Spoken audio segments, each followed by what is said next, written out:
చంద్రబాబు నాయుడు గారి ప్రభుత్వం కంటే జగన్మోహన్ రెడ్డి వస్తే బటన్ నొక్కేవాడు. ఈయనకి వెళ్ళి ఎవరు చెప్పారు? అసలు ఈయన ప్రజల్లోకి వెళ్ళడు. ఈయన దగ్గరికి ఎవరు చెప్పుంటారు? వాళ్ళ కోటలు చెప్పుంటుంది. అంతేగాని ప్రజలు కాదు. ప్రజలు అనుకుంటున్నారంట జగన్మోహన్ రెడ్డి ఉంటే బటన్ నొక్కేవాడు. ఇప్పుడేమో ఎవరు బటన్ నొక్కట్లేదు. మనం మీరు ప్రభుత్వంలో ఉన్నప్పుడు తల్లి దీవిన ఒక్కరికే వేసేవాళ్ళు. మేము ఇవాళ ఇంట్లో ఎంతమంది ఉంటే అంతమందికి వేస్తున్నాం. మేము అమ్మ ఒడి మీది అమ్మ ఒడి ఇంట్లో నలుగురుంటే ఒకరికి వేసేవాళ్ళు. ఇవాళ నంద్యాలలో 11 మంది ఇంట్లో పిల్లలు ఉంటే 11 మందికి కూడా వేసినటువంటి చదువు కోసం డబ్బులు వేసినటువంటి ప్రభుత్వం చంద్రబాబు నాయుడు గారి ప్రభుత్వం.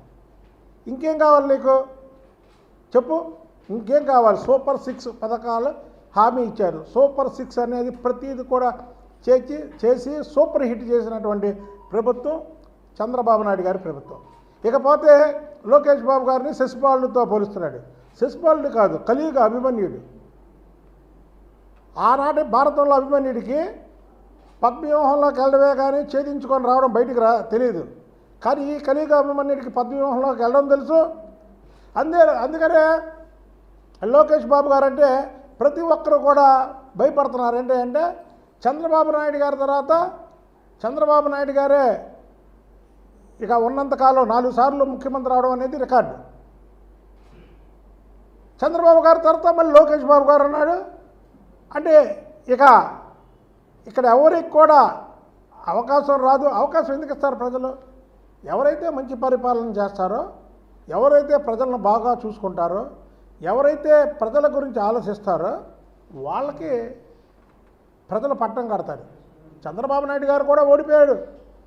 ఓడిపోయిన వ్యక్తి మళ్ళీ ముఖ్యమంత్రి అయ్యాడు. మళ్ళీ ఓడిపోయాడు. మళ్ళీ ముఖ్యమంత్రి అయ్యాడు. పడి లేచిన కెరటం. ప్రజలు ఓడిన ప్రతి ఒక్కసారి కూడా రే చంద్రబాబు నాయుడు గారిని ఎందుకు ఓడించామా అనుకుంటారు. అలా అనుకుంటున్నాడు జగన్మోహన్ రెడ్డి. ఏమని? చంద్రబాబు నాయుడు గారు కూడా ఓడిపోయాడు, గెలిచాడు కదా, మనమ్మ ఓడిపోయా మనం గెలుస్తామని. ఎలా గెలుస్తారు? చంద్రబాబు నాయుడు గారిది శాంతి భద్రతల ప్రభుత్వం. మీలాగా రాక్షస ప్రభుత్వం కాదు. మీలాగా అరాచకాల ప్రభుత్వం కాదు. ఇవాళంటే ఆయన అరాచకాలు జరుగుతున్నాయంట. ఈ రాష్ట్రంలో ఎక్కడ అరాచకాలు జరుగుతున్నాయో చర్చకు వస్తారా మీరు? జగన్మోహన్ రెడ్డి గారు, జగన్మోహన్ రెడ్డి చర్చకు రండి మీరు. ఈ రాష్ట్రంలో ఎక్కడ అరాచకాలు జరుగుతున్నాయి? మీ ప్రభుత్వంలో 2019 నుంచి 2024 వరకు జరిగిన అరాచకాల, లేదా 2024 నుంచి 2026 వరకు జరిగినటువంటి అరాచకాల చెప్పండి. అంటే మీరు రెక్కల్ స్కామ్ చేస్తే లోపడేయకూడదు, లోపడేస్తే అరాచకం. మీరు స్కాములు చేస్తే లోపడేయకూడదు, వేస్తే అరాచకం. స్కాములు మీరు రాజ్యాంగ విరుద్ధంగా మాట్లాడచ్చు, మాట్లాడే వాళ్ళ మీద ఏదైనా కేసు పెడితే అరాచకం. నేను వచ్చేటప్పుడు జగన్మోహన్ రెడ్డి ఏం మాట్లాడాడో చూస్తే అందులో నా తండ్రి చంద్రబాబు గారు సమకాలికులు, వాళ్ళ బిడ్డకు ఉన్నటువంటి వయసు నాకు ఉంది, వాళ్ళ బిడ్డ లాంటి వాడిని, నా మీద అబద్ధం. ఇప్పుడు కరెక్ట్గా లైన్లోకి వచ్చారు జగన్మోహన్ రెడ్డి. మీ తండ్రి వైఎస్ రాజశేఖర రెడ్డి గారు, చంద్రబాబు నాయుడు గారు సమకాలికులు. 78లో ఒకసారి ఎమ్మెల్యేలుగా ఎన్నికయ్యారు.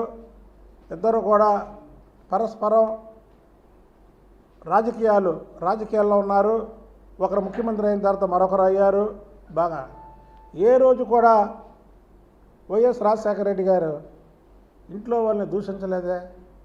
అసెంబ్లీలో నిండు సభలో నువ్వు ఉండగా కొడాలి లారీ, వల్లభనేని వంశీ, దూరంపూడి చంద్రశేఖర్ రెడ్డి, ఇంకా అంబటి రాంబాబు ఇలాంటి వ్యక్తులందరూ కూడా చంద్రబాబు నాయుడు గారి కుటుంబాన్ని లోపల మాట్లాడుతుంటే నువ్వేం చేసావు?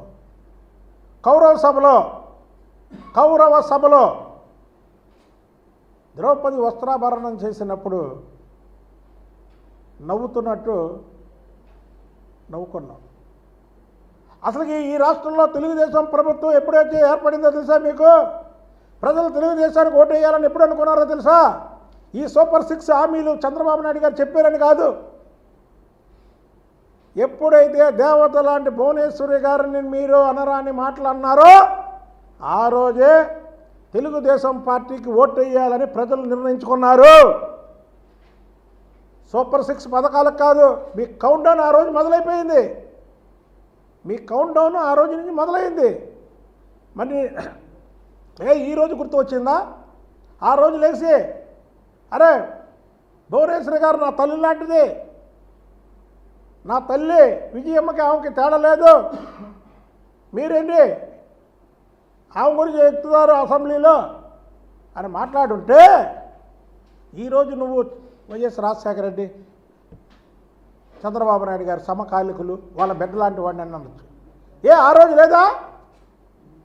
ఆ రోజు రాలేదా? గుర్తుకు రాలేదా? ఈరోజు గుర్తుకొచ్చిందా? అసలు నువ్వు ఆ రోజు మాట్లాడిన మాటలు ప్రతి ఒక్కటి కూడా అబద్ధమే. పత్రికల క్లిప్పింగులు చూపించాడు.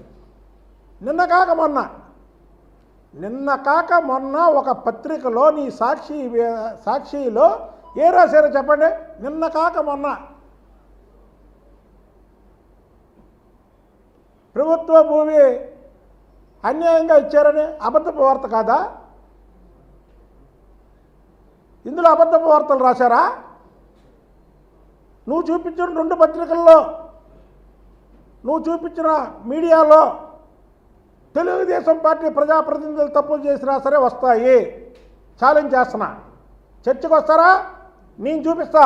తెలుగుదేశం పార్టీ నాయకులు కానీ, మంత్రులు కానీ, ఎమ్మెల్యేలు కానీ, ఎంపీలు కానీ వాళ్ళు తప్పు చేస్తే పత్రికలో క్లిప్పింగ్స్తో సహా తీసుకొని వస్తా. నువ్వు చెప్పినటువంటి పత్రికల్లో తెలుగుదేశం పార్టీ నాయకుల మీద, నీ సాక్షి పత్రికలో, నీ సాక్షి పేపర్ పెట్టినప్పటి నుంచి ఈ రోజు వరకు కూడా వైసీపీకి చెందినటువంటి ఎమ్మెల్యే కానీ, ఎంపీ కానీ, మంత్రి కానీ, ఆఖరికి పంచాయతీ బోర్డు మెంబర్ కానీ